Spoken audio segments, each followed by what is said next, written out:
Alright, let's go to Bramble Blast. This is the last stage of the level, and we're going to do this rather quickly. Didn't mean to do that, did it? Dixie, I'm sorry, girl. I'm sorry. But, listen to the music. Tell me this isn't great music.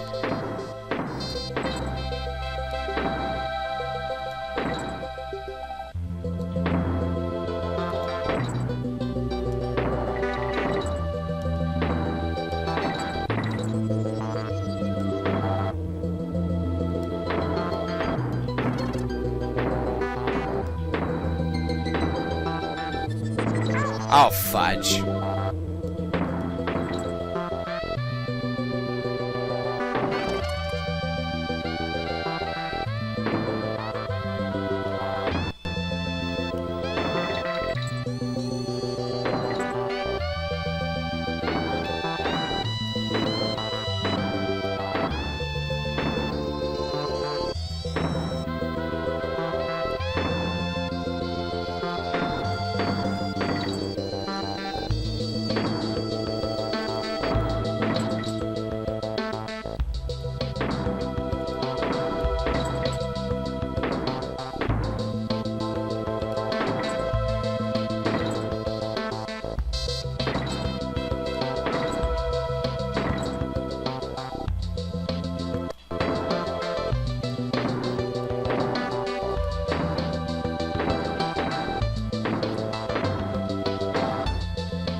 Now, wasn't that a good song or not?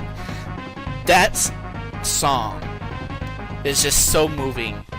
I don't care what you guys think. It is so freaking moving. Not moving.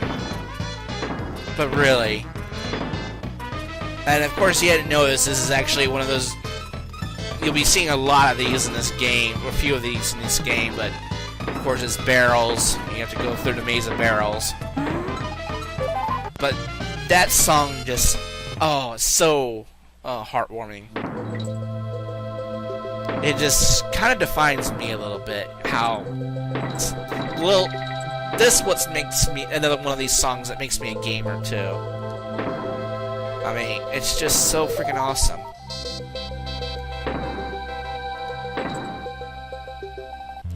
But, yeah... I always have a... No matter what... I have this in my CDs in my car. I generally play this just as a mood relaxer. I mean, this is just so awesome of a tune. Kind of reminds me, because I played this when I lived in Iowa. And, yeah, kind of makes it does kind of makes you feel sad a little bit, but it's also moving. I don't know. I'm actually shedding a tear listening to it right now. It's not even funny. It just knows how to move a soul.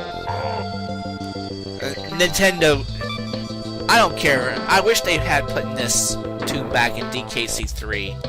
I mean, really, I wish they had. I mean, I guess it's one of the disappointments, but, you know, you can't really change it. But, I mean, DKC2 is awesome in its own way, I mean, without a doubt. But I guess why it's so moving, though, you know, it does help you. The scene, the atmosphere is just paramount to this, you know, environment. You know, I remember PGP saying these stages take so freaking forever. Well, they do. I mean, but it's worth it, I think. It is so freaking worth it, you know, having to go through a stage like this. I mean, we're getting close to the end, no. Believe it or not. We need to go back here and go in this barrel. And now we have Squawks here. He's been waiting for us, apparently. I want to be careful, though, because... he's now Art carries us a little bit. Get the bananas. I guess I've thought about this a little bit. I lived in Iowa when I first played this game.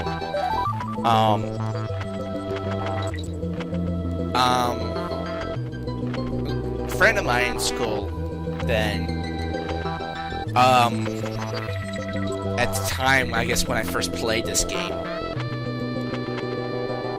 all of a sudden, this was just announced just like the day, you know, when I first played this.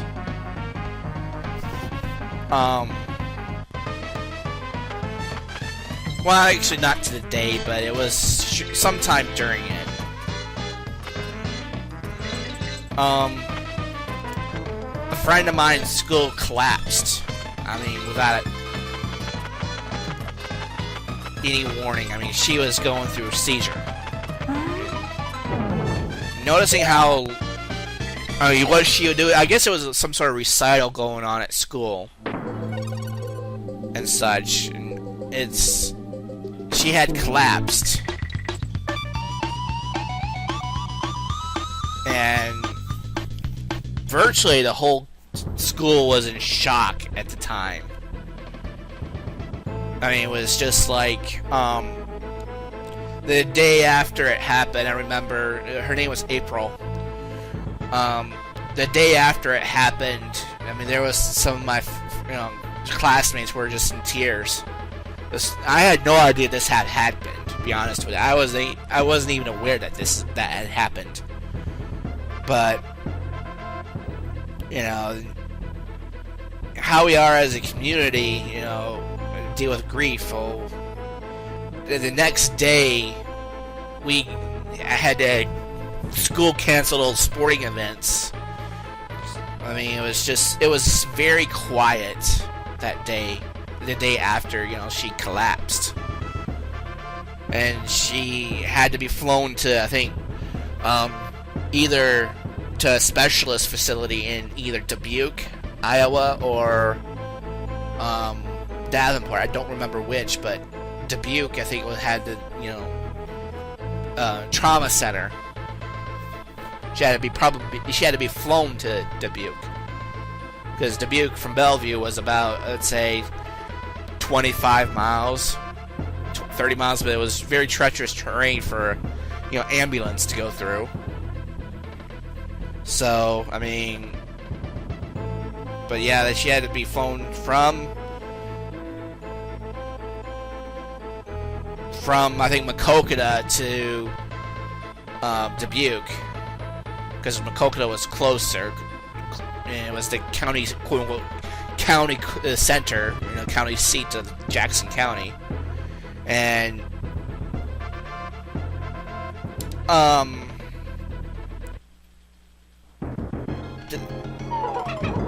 that day, I think, kind of changed the school a little bit.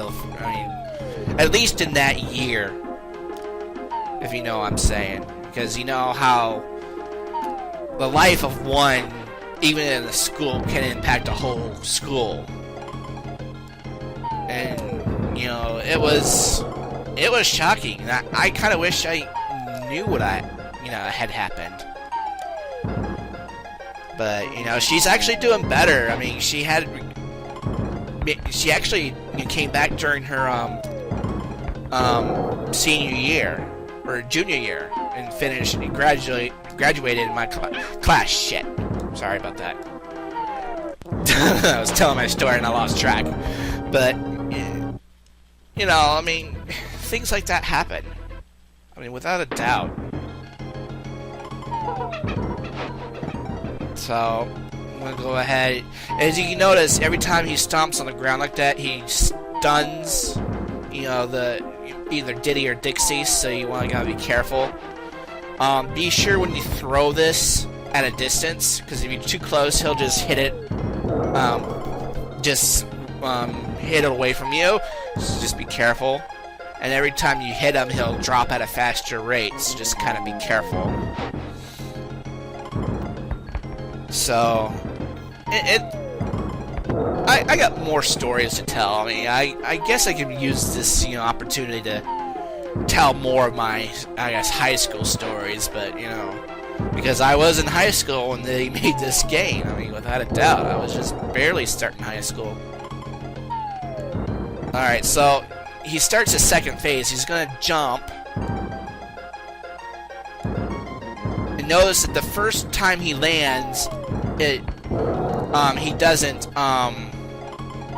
cause the ground to shake, but in this instance he does. So just kind of be careful.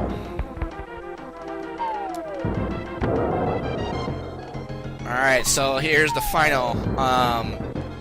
You want to be careful. He jumps a little bit more frequently now. He gets a little bit faster, no pun intended. And just like that, Cudgel is gone. So, but this will actually do it, guys. We are now done with Krem Quey. We have this 100% of this area, at least I hope so. Alright, Crazy Kremland. So there we go, Krem Quey, 100% done. That's music to my ears. So the next episode of Donkey Kong Country 2 Diddy's Conquest, we will now take on Crazy Kremland with producer Guy Phil. And we will see you guys next time. Take care, everyone. And I apologize for this long episode. I had a lot to tell, believe it or not. And Bramble Scramble didn't help at all. But see you guys next time.